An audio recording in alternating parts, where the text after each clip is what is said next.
again, we drove this route.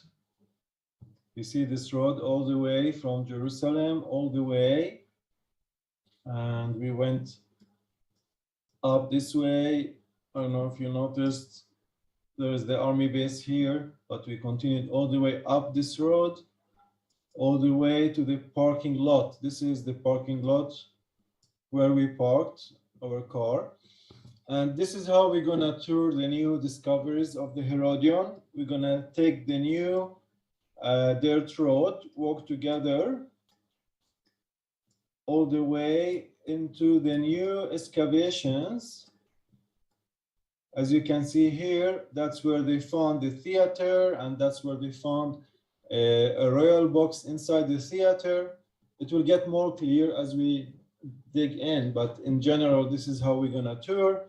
And then we're gonna go even see the new opened tomb of Herod the Great, and then walk together, or actually gonna run together all the way the 200 steps now that they are opened to go on top of the site. And once we are on top of the Herodion, we're gonna tour many things on the site itself, and even we're gonna finish with an overview of the area from the top of Herodion. So this is how we're gonna tour this site together today. You ready? All right. Now, as you can see, we're not very far from Jerusalem. Like the Herodion here, this is the mountain here, like the volcano cone-shaped artificial actually hill here is only about 7 miles south of Jerusalem and 3 miles southeast of Bethlehem. You see Bethlehem here. But I want you to note another place here called Solomon's Pools, which is very important to our story of Herodion, because these were massive big pools where water was collected from the mountains, from the Judean mountains, and 2 aqueducts in the 1st century used to go to Jerusalem to get the water to Jerusalem in big water reservoirs, and 1 aqueduct used to come all the way to Herodion because we are in the desert. So we'll see how Herod the Great even brought water to the middle of the desert. Now we know that Herod built more than 7 mountain fortresses in the Judean desert. There is Hyrcania here. He also built his Hasmonean palaces in Jericho. He also built Masada. So there were 7 fortresses in the Judean desert. But what's unique about Herodion, again, this is the only fortress that he built and named it after himself, because all the other fortresses were already there. He like reshaped them and rebuilt them from the Hasmonean kings. But this is where he celebrated his victory over all his enemies, and he built this mountain fortress from nothing. And this is why he was able to name it after himself, his name. And even like to commemorate his victories, and he's saying, I'm the king, I am the person who can move things, all right, not like your kings, but I'm a different king. And even like he likes to define nature, and this is the price of power. Actually, this is where it's believed was his headquarters most of his time. He stayed in Herodion. His royal residence was in Herodion. And even we know that he was an obsessed king, and he was also like very skeptic, even that he killed 7 out of his children, killed even his wife that he loved to death. And even when he died, he ordered like for people to mourn his death, because everybody hated Herod the Great. For people to mourn his death, he ordered his actually servants to kill all the noblemen after his death. But after Herod died, nobody was killed. And he had, because everybody hated him, he had to hide his palace and hide his tomb somewhere here in the fortress that was only discovered later in the year 2008. And not only building this mountain, artificial mountain, you see next to it there is another mountain that he cut, and he used the rubble of that mountain to build a mantle here that we will talk about as well. So again, this is Herod the Great, who likes to define nature. When there is no mountain, he builds a mountain, all right? And even he built a city down there that we will see as well and talk about as we walk together through the virtual tour. Now we're gonna dig down to the site, and we just left the parking without paying tickets, all right? We are inside the visitor center, and we're gonna walk that road. But as we walk that road, I want to point you Solomon's pools. Now, if you can see here, there is like a white patch between trees that you can see from a distance. All right, I'll make a picture so it will be more clear. So from that road, we can see this view. And these are Solomon's pools, the locations of the Solomon's pools, that big water reservoirs are reserved there. Until today, people can go and see. It's a nice park, and it's two big, massive water reservoirs that bring water all the way to Jerusalem and all the way to Herodion. So one aqueduct will bring water to Herodion.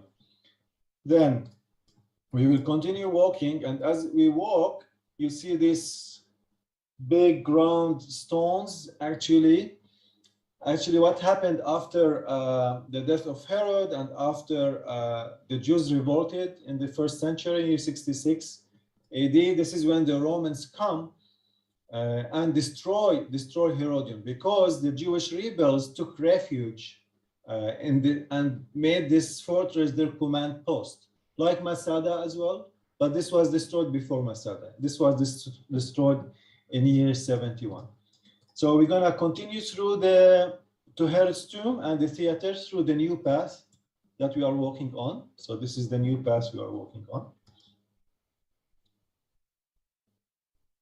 And like, I want to point you the lower city as we are walking that road. You see down here, like a swimming pool, a very large swimming pool in the ancient times, and you see a lot of colonnades. Again, he built a city down there as well. And you can see more parts of the city here in the excavations as well. I'll show you another picture to be more clear of how the city looked like. There's more places still to excavate, but a big swimming pool surrounded by streets and colonnades. So that would be the city of Herodion, right? He would live on top, like the Acropolis, the palace, and down would be his city. Now we're going to continue walking along the path. Or is another family that we are joining. And we are getting to the theater after we came all the way from here, all right? All the way the dirt road, and we came to the theater. By the way, this is only recently open to the public. Actually, in the year 2008, the leading archaeologist, his name is Ehud Netzer, while he was looking for the tomb, because it was a major discovery, he claims that he found a theater. He discovered a theater. You can see here the lower part, the lower seats, and then our upper seats. But I want you to note here, there is a corridor and some colonnades and a big box in the middle. Actually, these are 3 rooms inside. All right, the room in the middle probably was for Herod's family, for Herod's high officials, that probably this was his own private theater. Because this theater can take almost like 600, 650 people. It's not a large theater heading towards Jerusalem. So the rest of the people would sit here on the benches. I will take you more, we're gonna go up and I'll take you more to see what's inside that room that was recently open to the public. Actually, here we are, and inside that room, there is like a lot of paintings on the dry plaster. There are scenes from Italy, from the Nile River, which shows that the artist probably he was very well, like traveling very well. Probably he was from Rome because he depicted many places in Rome as well. And these are all like on situ, like this is how they found these frescoes, especially like here, these windows. And actually until today, you can see the colors of these frescoes. So this was the room in the middle. There were other two rooms on the sides, probably to prepare the food and the banquets for the people sitting in the theater. Again, this is the royal box. This is like the high class people. Probably Herod the Great would have sitting here to entertain himself in the theater. And again, it's heading towards Jerusalem. But now we're gonna continue our way actually past these steps to go here, to go inside to see the tomb of Herod the Great that was discovered. So we walked past the steps here that we're gonna go on top later, but I want to show you the area of the tomb, and we're gonna continue to walk up the steps even more to get to the tomb. And here we are on top of the tomb area. Now, I want to show you, before I tell you about the tomb, I want to show you here the twin hill actually. Remember in the picture we saw a big hill like a volcano and another mountain which was cut, shaved. So this is the mountain that was shaved, and this is the mountain where it's believed all the rubble to make a mantle, You see here, this mantle that covered almost 2/3 of the mountain. Remember, again, it's an artificial mountain. So he built rocks and put even wood. I'm going to show you the wood that they found as well. And also it's more like fortifications because it's like shaped like glacis. The enemies cannot enter, cannot find the water. So it's also a matter of protection. And actually, when all this area was covered with this mantle, even the tomb itself was covered. And this is when the Professor Ehud Netzer, who has a sad story, unfortunately, that in 2008, he actually fell down while he was discovering the tomb and died afterwards. So this area was closed to the public because it was not safe. Until recently, it was open again. But again, Herod the Great had to hide his tomb. Now it's open, we can go and see it. And in the middle of the hill, here you can see the base of the tomb. You see the black line here? Actually, the tomb is made of 3 parts, all right? It's made of 3 parts. And they found the tomb here. They found also like parts of the tomb, some secret passages. Again, not easy to get to the tomb. But when they found it, it was already looted, probably by the people in the area here. They knew about it. But above it, there is this rectangular building base. And above it is this round rotunda, which again shows us it's Nabatean style. Remember, Herod the Great was not a pure Jew. His mother was Nabatean from Petra. So that is the same style of building in Petra, by the way. This round, like round covering on top. But this is another view I like to show you of the tomb itself. This is more clear. This is the base of the tomb that was left down here. But again, this is how the mausoleum would have looked like. Now, I want to show you the mantle, all right, that Herod the Great has built. And even archaeologists were able to find in these big rocks as the base, and then when you build over, you have to put wood to sustain more the soil above it and the small rubble. So they found this wood. You see this wood here? Probably this is made of acacia wood, all right, which does not decay. So they found it in the middle of the mantle. So this is the way or the technique the workers has built Herodion using this wood that was found later. Now we're gonna continue back to the steps, and we're gonna walk all the way to the top. Now you see this family, we're following this family. Again, this is a very large walk up, hewn in the rock to get to the palace. Again, we know that Herod the Great would be carried to walk to the top. So together we're gonna walk up, and I want you to note few things as we are walking up the steps.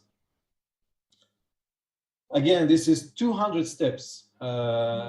Definitely the king will not be able to walk it. He will be carried, all right? He will be carried. This is a view of the tomb from the steps, but the king would be carried all the way by his trusted servants. And as we go up more and more, notice there are arches, 3 arches. Again, this is all new. Before we didn't enter this way, but now it's open. And because it's very steep, you need arches. This is a Roman invention. Also, there is here for the sewage, a water aqueduct. But even as we walk more in and more in, we'll be able to see a lot of the frescoes. Like all the palace was covered with these frescoes. And you see the different colors, the green from the copper, the red from the iron, black is the basalt, red, white is the limestone. And down under here in the glass, I will show you a moment what also was found before we enter and go inside the palace itself, the courtyard.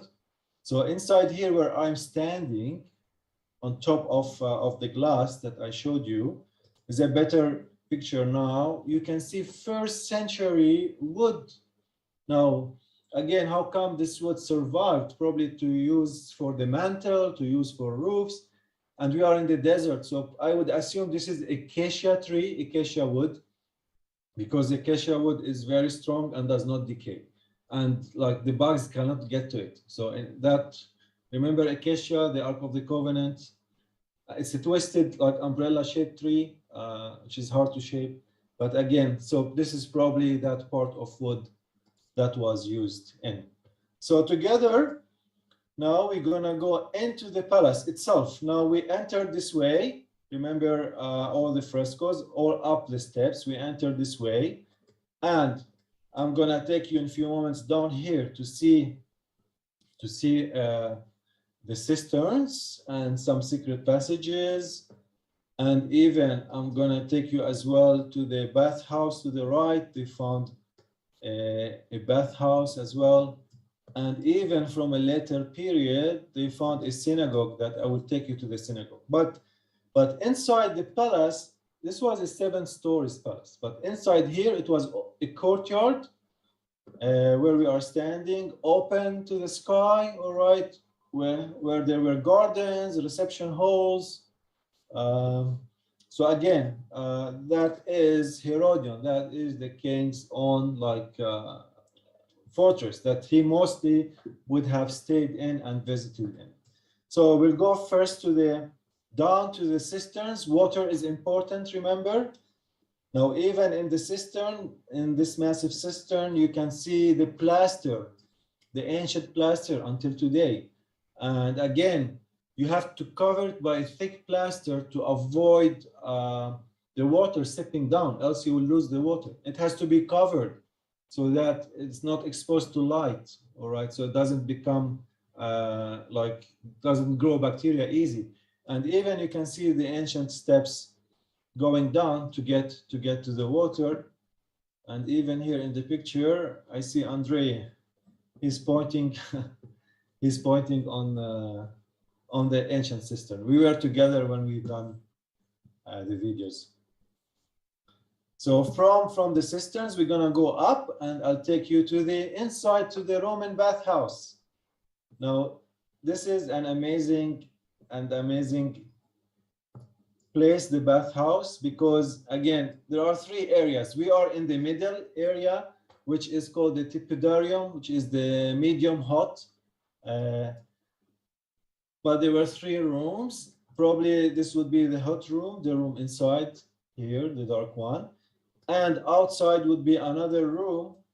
Probably this would be the frigarium or the cold room for people to do some sports, to chill up after going from the hot room to the medium room and up to the cold room to circulate their blood. You know, again, you can spend the whole day inside the bathhouse. But again, this is a small bathhouse, probably for Herod, right? But I want you to notice very impressive, like arch on top, 360 degrees arch with an opening, probably to let the vapor go out. And what is still left until today, we can see some of the frescoes here. Imagine this would be all covered with plaster, with decorations, with frescoes. But today we have just a little bit that is left. That survived through all the centuries, earthquakes, through all the walls, right? So we will leave now the bathhouse and continue into the synagogue. Now we are inside the synagogue, which was built in later period. Remember, after Herod, the Jewish revolt, the Jews took over. So probably they built this synagogue, which was originally a triclinium. A triclinium, which is a U-shaped table.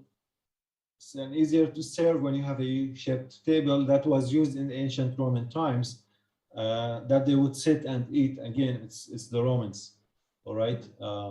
So this is a depiction of a triclinium. And again, probably that was a big hall for eating, but later became a synagogue. So again, this is what we have done here. We've entered, I showed you down here, I showed you the secret passages or the cisterns. Water is very important to be very well stored inside. Actually, there were two cisterns inside. Then I showed you the area of the bathhouse, right? The bathhouse. And then I showed you the area of the synagogue. Again, it would be an open garden, royal places. So it's really open to the sky. But now I'm gonna walk together up these steps and go to the model to talk more about Herodion, all right? About the building itself.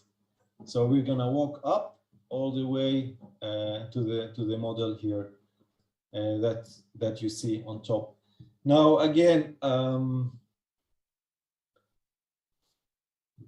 you see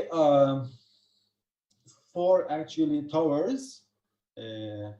Three are semicircular, and you see a cylinder like double walls.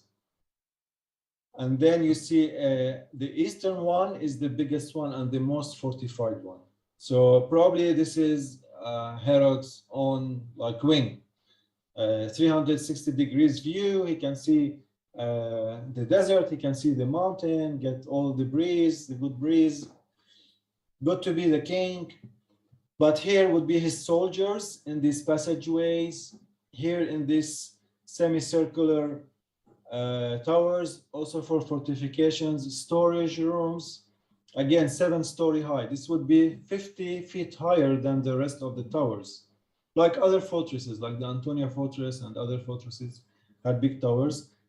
And down there would be the open sky area. This is another picture of how probably Herodion would have looked like at that time, right? Very well fortified, right? And again, I want you to notice this tower, the eastern tower I told you about. Now you see here, there is like an opening here. Actually, it's very strong tower. It's filled up with rocks for fortifications, and people before, or the Bedouins, thought that Herod's tomb is somehow like hidden in that tower. So they tried to dig it and find it, but they didn't find it because it was a very strong base tower. This was not the area of the tomb, right? But this is what they first have thought, that the area of the tomb. But again, we are in the open courtyard, all right? Banquet rooms, as we mentioned, pleasure grounds, all right? Open to the sky, 7 stories. And now we're gonna continue more, and I'm taking you to the view. And geography is very important to help us understand the Bible. Now, on a clear day, from the top, you see the Judean desert, and even you can see the Dead Sea from the top here. And even more than that, if we look not east, if we look more north, again, this is all Bethlehem, but if we look more north, we can get to the area of the Mount of Olives, all right? We can get to the area of, you can clearly see the 3 towers. It's hard to see them in the picture, but from the top, we can see the 3 towers of the Mount of Olives. We can see the Hebrew University, we can see the Russian Church, we can see the Lutheran Church. So from here is the Mount of Olives, and this helps us understand the Bible. Because if we read together Matthew 21:21, we can understand more. When Jesus replied, "Truly I tell you, if you have faith and do not doubt, not only can you do what was done to the fig tree." Remember, he was on the Mount of Olives when he saw that mountain. From the Mount of Olives, you can see the Herodium. But also you can say to this mountain, to the Herodium, "Go, throw yourself into the sea, and it will be done." And Jesus is meaning more that faith can accomplish far more even than most amazing earthly human projects, right? So faith can go even beyond. And also from this fortress, we have another story that related to Jesus. When the Magi's come from the east, probably this is where they would meet Herod the Great, all right? They would come from the east and meet Herod and tell him about the baby that they are looking for the baby. But again, we know that Herod was even afraid from a baby boy who would become the king of the Jews. But we know that Jesus ended being a greater king than Herod the Great. Now I don't want to be very late for you before it gets dark on the Herodian, but I would like to end with this short story to talk more about Matthew 21:21 and what did Jesus mean. All right. By the way, we are in the West Bank. This is Area C, which is 60% of the West Bank. And Bethlehem as farmers just down here. I will show you the video, share the video with you together. So I hope you have enjoyed our virtual tour of the Herodion. This is, as I said, her favorite place. And just to conclude, I want to give you this small comparison. You saw Bethlehem is farmers, are shepherds. Our king had nothing. Whereas if you compare it to the tremendous power of King Herod, he had everything, all power and all authority and a palace, but still he was afraid from a little boy born in Bethlehem to become a king. Though Herod had everything, but still he was afraid from a baby boy who would become a king of the Jews. And Jesus did challenge everyone, even Herod the Great. And remember in Matthew 21, chapter 21, verse 21, what did Jesus say? If you have faith to move mountains, because this is what humankind can do, the power of humans, that Herod literally moved the mountain, made a cone-like artificial mountain, this one here. And if you have power, if you have faith even, you can say to this mountain to go down into the sea. Behind here, the Judean desert, actually you can see the Dead Sea. And even you can see this mountain as far as from the Mount of Olives, when Jesus was talking to his disciples how to strengthen their faith and what the faith can do. So if humans can move mountains, your faith can even do more powerful things. So this was a different king. Yet he had a different kingdom. Not an earthly kingdom like Herod's, but he had a different kind of kingdom, a different kind of power, and a different kind of authority. So with that, I'd like to conclude our virtual tour to the Herodion, one of the favorite of Herod the Great palaces that he built.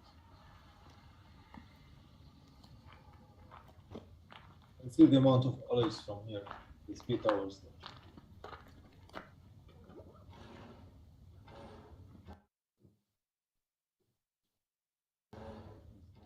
So again, thank you for joining.